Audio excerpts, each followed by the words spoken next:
So what's good, YouTube? It's your boy CY.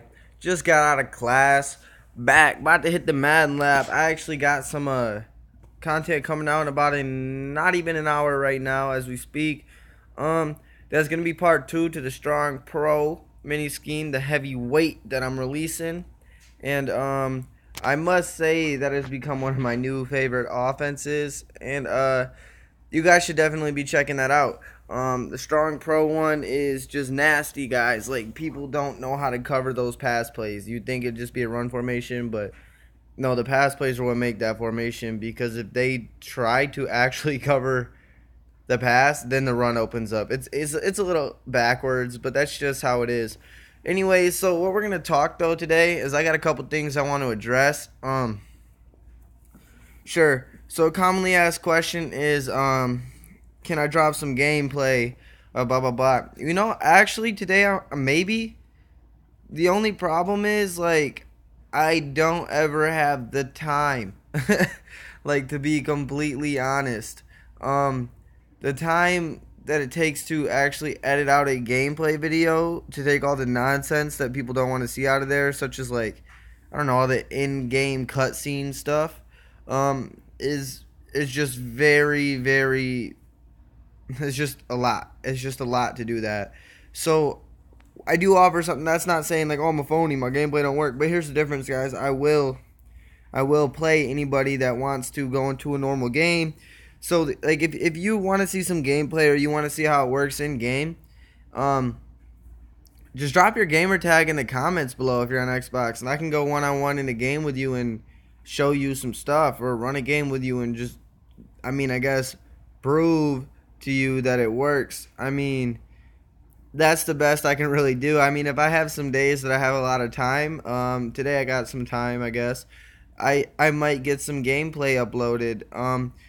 But right now, this situation I'm in is I got a lot of school, I got a lot of work, I got a girlfriend for a long time that takes a lot of work. But yeah, so the gameplay, man, that's hard to do, because I want to bring my tip videos every day too. I want to help people get better, not just show how good I am, I guess is what it would say. I don't know. And if you want to run a game, we can run a game. Anyways, so that's the first thing I wanted to address. Secondly, the thing I want to address is that sure, red zone efficiency, the title of this. So a lot of people are asking, like, hey man, I'm moving the ball down the field with these plays, but once I get to the red zone, I'm not too sure what to do. What do you do? Well, the red zone's different, guys. As most of you know, the reason why it's so hard to score in the red zone is because people can go into heavier packages.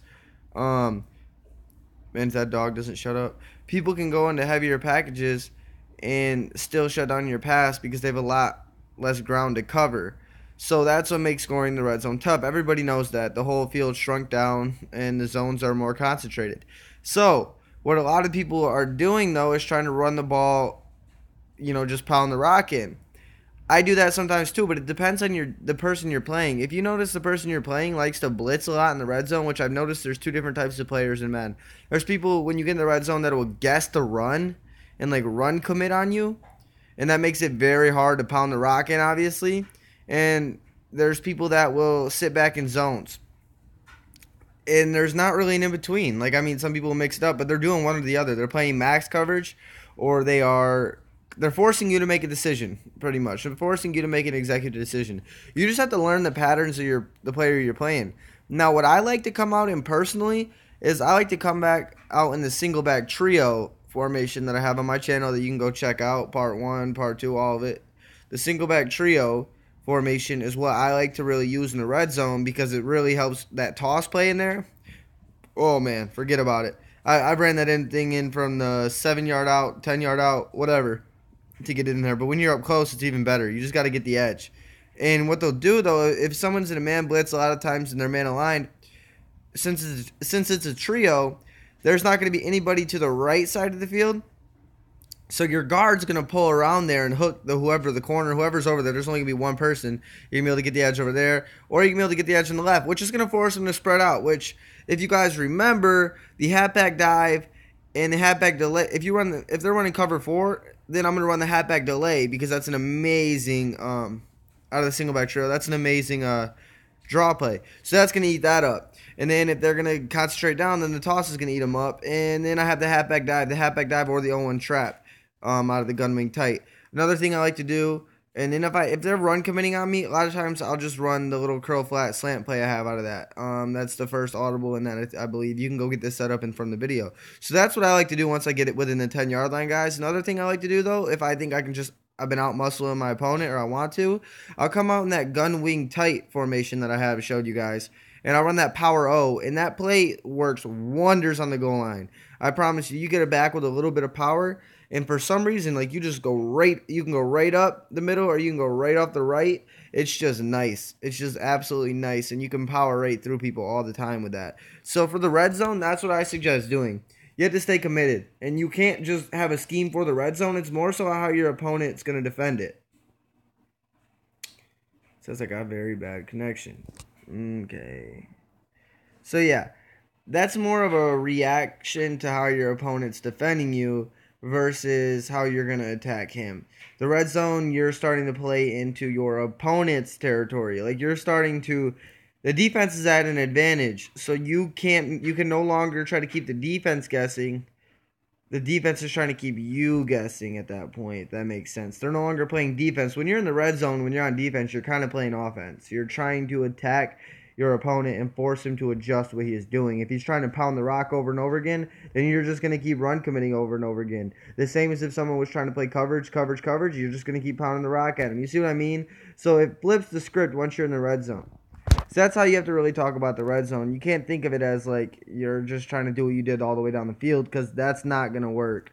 It's not going to work. You need to have a red zone offense, which I got a couple that work very well. Like I said, you can go to the gun wing tight, or you can go to the single back trio.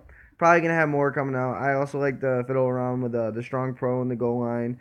But I'm more so a fan of the single back trio and the gun wing tight. So now, I do have some free time today, though. So if anybody's seeing this right now, I think it's what, Monday? I almost said Friday, I wish. No, Monday, it's like 12 p.m. Eastern right now. I'm free till about 6 p.m. Eastern. If anybody wants to get a game in, go ahead and let me know. We can run a game. And if you want to see how I'm really doing this, you can see how I'm really doing this. I'm offering that up to people. I mean, if you're not watching this as I'm going live, then you can go ahead and still drop somewhere you want to play a game, drop your gamer tag. Like, we'll still play. It just won't be right now. And I'll be able to show you. I'll take the time away from when I'm trying to rank up or whatnot, and I'll just play you, and we can run a game, and I can show you and talk to you, break down what I'm doing, whatever helps, guys, whatever helps. So that's gonna be that. I do got some content if you're watching this right now coming out in about 45 minutes. That's gonna be the single back pro, or the strong pro heavyweight scheme part 2. I think there might be about 4 parts to that one. We're breaking that one down in depth. There's like 15 plays we're covering out of that again. So yeah, nothing but the most around here. We do the most. So yeah, I mean, guys, drop a like on this video. Comment if you'd like me to continue to have these talks where I kind of break down things that I talk about in my videos more in depth. If this is something that you'd like, let me know and I'll continue to do it. I mean, either way, I'm going to continue to do it because I like doing it, and I'd like further explaining what I say in the videos, because I have limited amount of time in the videos because of how long it's going to take me to render the tips. Whereas this, when I go live, it just kind of renders automatically while I'm streaming, so I don't have to really worry about it. So yeah, if you're watching this later, if you're watching this right now, either way don't matter to me. You guys drop a like. Let me know if you want to keep doing this. It's your boy CY. I'm out.